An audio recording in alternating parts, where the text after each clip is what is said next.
how was the journey for you to get to Cacao and doing what you do now? Yeah.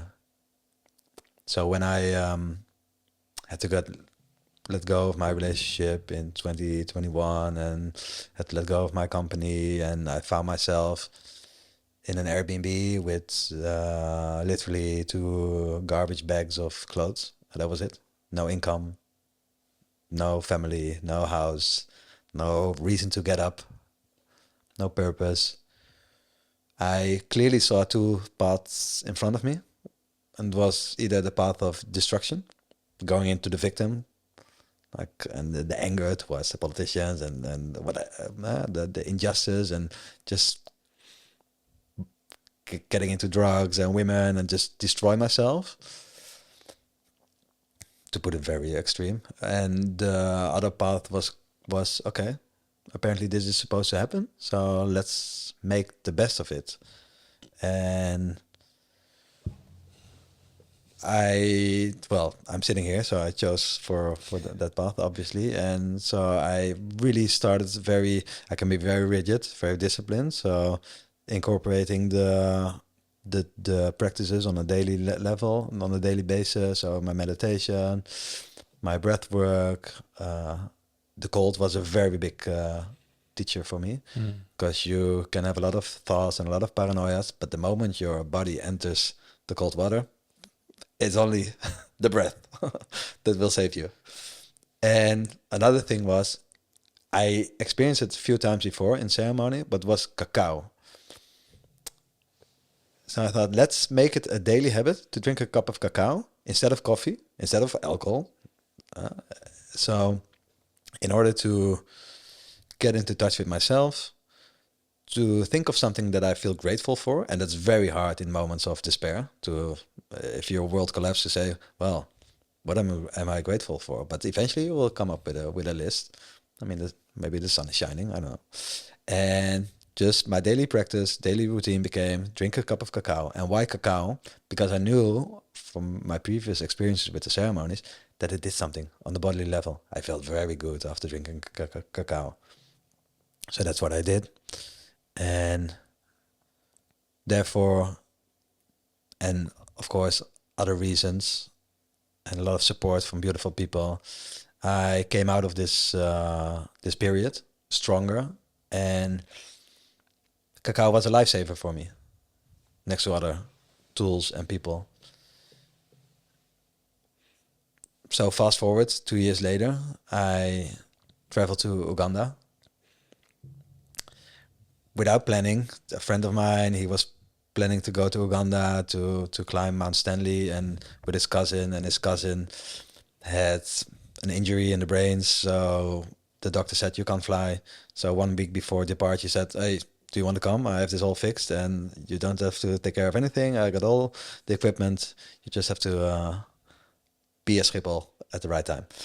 So I thought, okay, thank you, universe. Let's go to Uganda. Let's see on the map. Okay, there it is. So I traveled to Uganda, and a few things happened. Uganda, beautiful country, beautiful people, beautiful nature. A few things happened. I had a very, let's say, spiritual experience by traveling for 1 day deep into the jungle with a guide and a small group, and eventually being face to face with a family of the silverback gorillas, which is something impossible to describe. The feeling to be in nature, in the natural habitat of such a powerful animal, the strength, the energy, that especially from the big male, just knowing that he can crush every bone in your body if he wants to within a split second, but being so close towards him, like just 2 meters, him and his wife and his children, was so touching, so humbling to feel and see and experience the force of nature, and how the beauty, the beauty, and that he allowed us in. And also realizing what we as humans are doing to him and his natural habitat. There are estimates that there are only 500 silverback gorillas living in that jungle. So Rwanda, Congo, and Uganda. it was so touching. And also the realization, like everything, the downfall that I experienced, all the things that I had to let go of, made me eventually arrive here in the jungle of Uganda, face to face with a gorilla. If anything else happened in a different way, I wouldn't be here. So getting into touch with this holy faith, like whatever happens, you will end up in a beautiful place, no matter how hard the experiences are and how much things you have to let go of on the mostly ego level, you will be rewarded. So that realization was so touching, so such a deep spiritual experience. And then I learned that, of course, the biggest threat for the gorillas are humans, and specifically the cutting down of the rainforest. And why are humans cutting down the rainforest? Because they want to plant banana trees, coffee trees, and all kinds of trees to sustain themselves and their families. And so we can get bananas in the Albert Heijn. But I also learned that there's a thriving cacao industry in Uganda, and organic, without pesticides. And instead of going on an industrial scale, chopping down the rainforest and planting thousands of cacao trees, they grow it in another system which is called agroforestry. So in between the jungle, they plant different trees. So they maintain the jungle, and the trees of the cacao grow in between the other trees. So the natural habitat of the gorillas and all the other primates that are living there, animals and birds and everyone else, keeps intact. So I thought, wow, this is beautiful. That instead of chopping it down so we can have our chocolate bar, we can maintain the jungle, and we can drink our cacao. So that's what I learned, and I was very inspired. And I came back and I thought, well, I'm so intrigued by this. I'm such a big fan of cacao. I'm already doing small cacao ceremonies. Maybe this is the sign. So back in Amsterdam, 1 week later, I was working. I work in a juice bar for a few days a week, which is also very humbling. And I felt off. I felt a little bit weird. I thought, am I getting sick? Well, maybe. So 1 day later, I felt very sick. And at the end of the day, no, at the end of the night, so in the morning, early morning, I literally felt like dying. I thought, my soul is leaving my body. This is not going well at all. And all of a sudden, I had this thought. And the moment I had this thought, my entire nervous system just activated, exploded, as if my body said, the thought you're having is accurate. So, cliffhanger. I texted a friend, okay, please bring me to the hospital. So this friend came and went to the emergency unit. And the first thing the doctor asked, where have you been? I said, Uganda. I said, oh. So he took some blood, came back in 50 minutes. He said, you have malaria. We keep you in. Very good that you came. If you would have come 1-2 days later, you would have died.